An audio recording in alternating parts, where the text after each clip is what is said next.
Hey everybody, I wanted to make a short video today kind of talking about a discussion that came up online, of course, as a lot of them start out.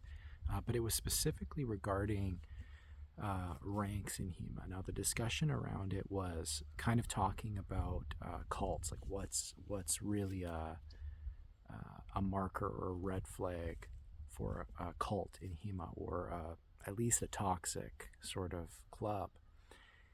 And one of the things that got brought up was ranks inside of a club. Now, obviously, you probably know if you're watching this video that I feel a little bit differently about that, and I don't think that that doesn't have some merit, right, as a potential area for causing problems. So the discussion kind of goes the way of like running it as a McDojo or a place where you kind of buy your rank. Sometimes there's a little bit of nepotism, there's a lot of fees for testing, and it ends up being harmful to students, sometimes creating a little bit of a toxic or competitive environment. Um, and I see it a little bit differently. Now, part of the reason is because obviously we use ranks at our club, and it's not something that we always did. For a long time, we didn't, other than just like instructor ranks through the Catamaran Society. But we kind of created our own organization with a few trusted coaches that I think contributed a massive amount to the whole project. And the way that we did it really was, part of it was heavily based off of the Canadian and French armband systems that were used for fencing. And there was a fair bit of research, it's been tested and practiced. And that was also kind of the system of assessing fencers that I was taught by my coach, Coach Stephen Simons, who was the former president of the Canadian Fencing Federation. So we kind of came to that conclusion that the reason that we wanted to do it was, first off, so that people could have a little bit of a goal that was outside of the competitive space. The second thing was also classifying people for competition. So that was really important to us, because a lot of the times we see students who will sometimes go into a pool against really tough people or competitors that are really seasoned, and some of them will just be beginners, and there's negative experiences that happen with that. It doesn't feel like a fair fight. It kind of feels like they're getting beaten up, and they just don't have the skills to be able to operate against somebody who has a lot of experience. Now, the other thing is that that experience is not based whatsoever on time put in. Time put in is a factor, but it is not based on time put in.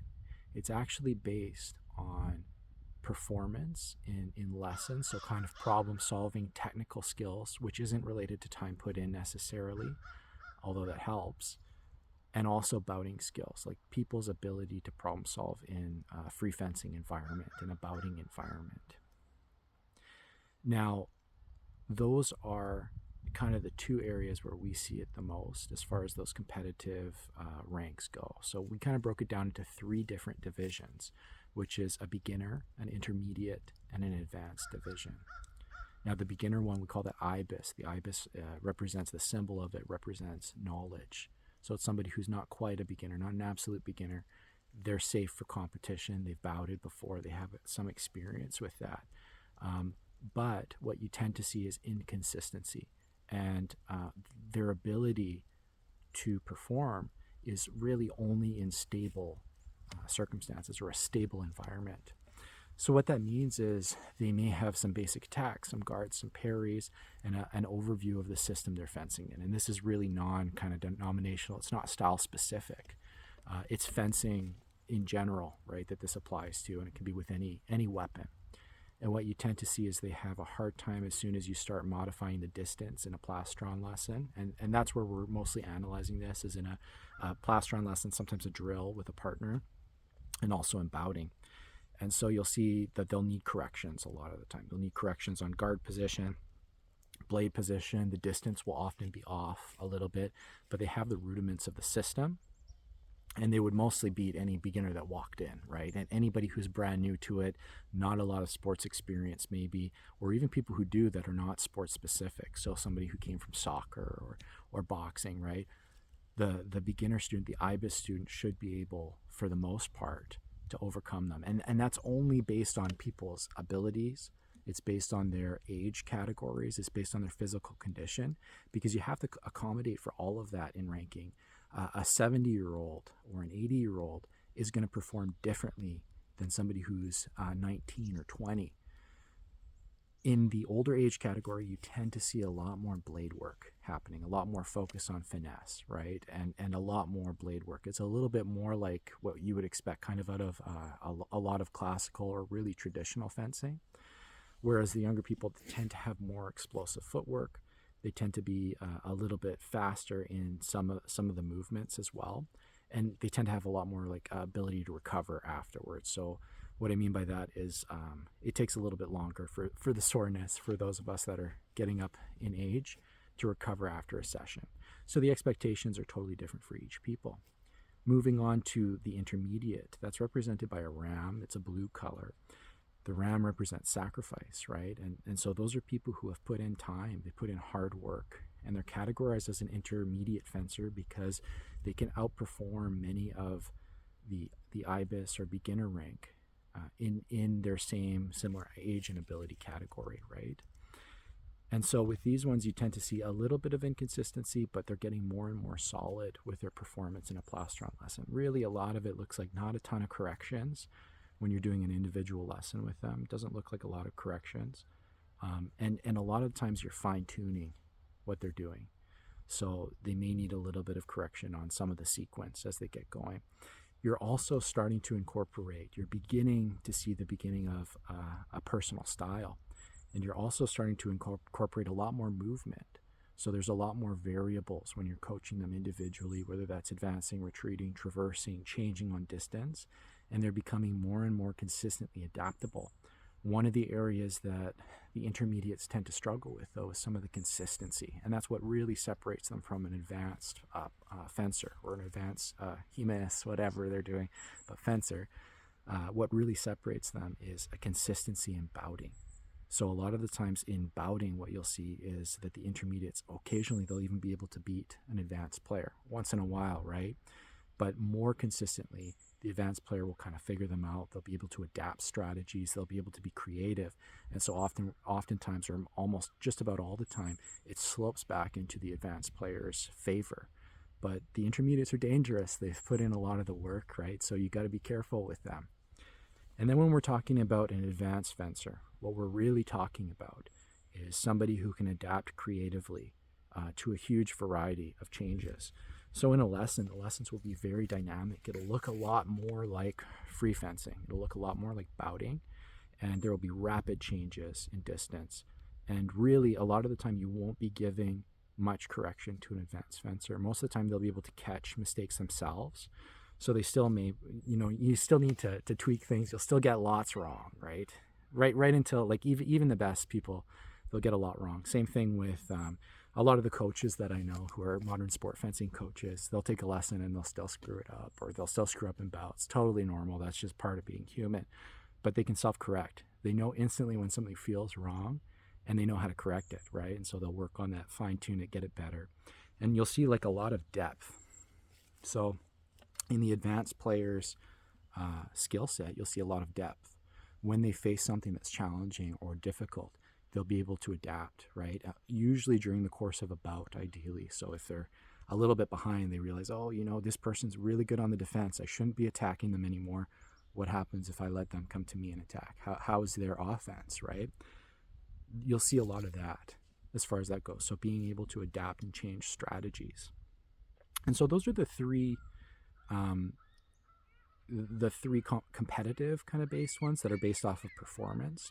There's two other ranks that we use.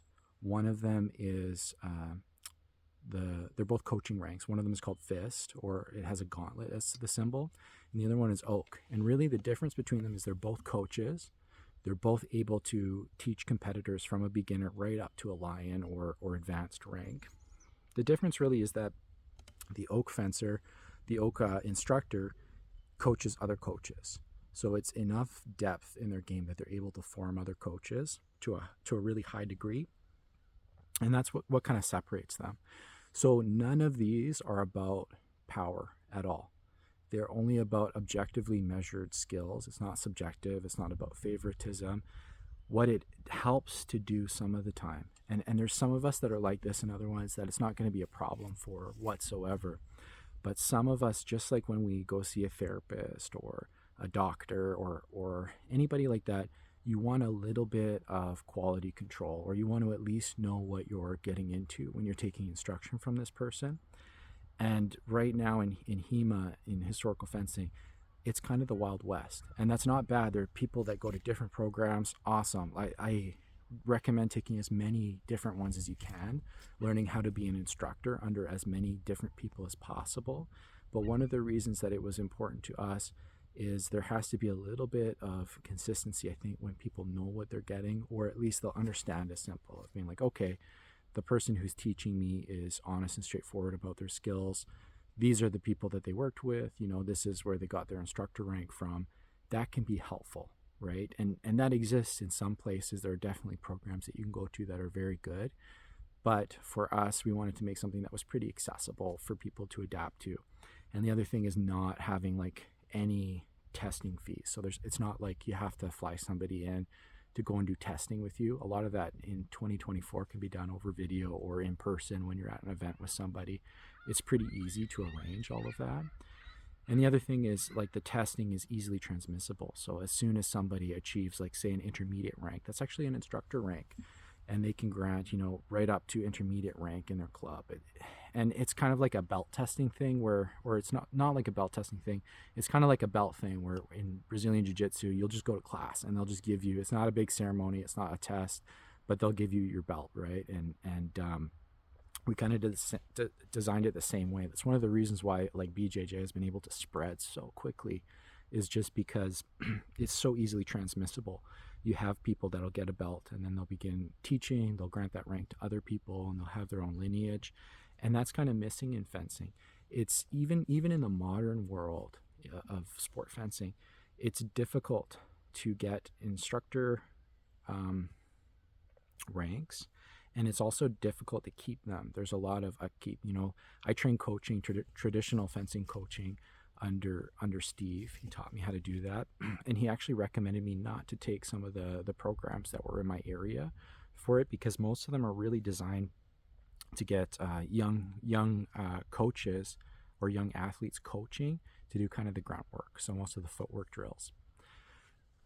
Excuse me. And it's not really the fine elements of coaching that you would need to learn in a traditional setting. So instead, we just arranged like one-on-one lessons where I'd have a student come in, coach them, get corrected. So it's a lot more transmissible. So those are some of my thoughts about ranking. I don't think it's at all related to a cult. It can be if it's done in a wrong way or an abusive way or an exploitative way. But it's actually a really, really good evaluation tool. And the key point here is that it gives people the tools to advance. Excuse me. If you have a system that gives people the feedback to advance and the tools to advance, that is a useful system. So keep that in mind.